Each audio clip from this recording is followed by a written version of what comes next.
Bago sa kanyang unang asawa, muling nagmahal si Mina sa katauhan ng binatang si Jersey.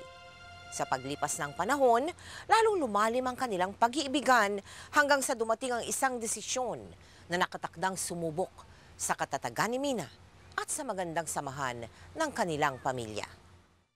Sorry anak, pero hindi na kami maaaring magkabalikan ng papa mo. Minsan na niya tayong sinaktan at niloko. Pero hindi ko matatanggap yung Jersey na yan. Ayoko siya para sa'yo. Anak, sana naman maintindihan mo. Tsaka hindi naman siya titira kasama natin.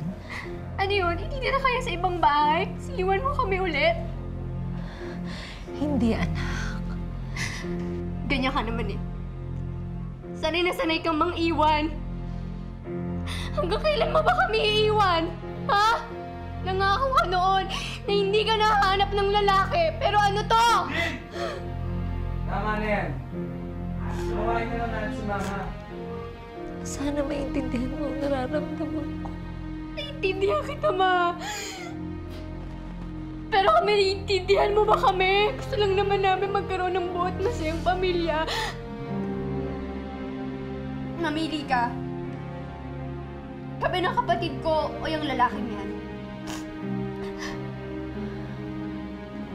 Hindi ka makasagot.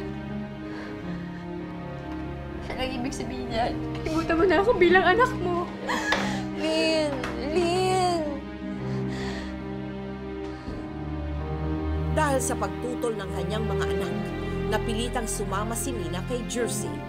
Namuhay sila bilang mag-asawa nang malayo sa piling ng kanyang mga anak. Ay! Bakit? Jersey, ano ka ba? Masyado. Katakot ka naman Masyado ka naman nervyosa.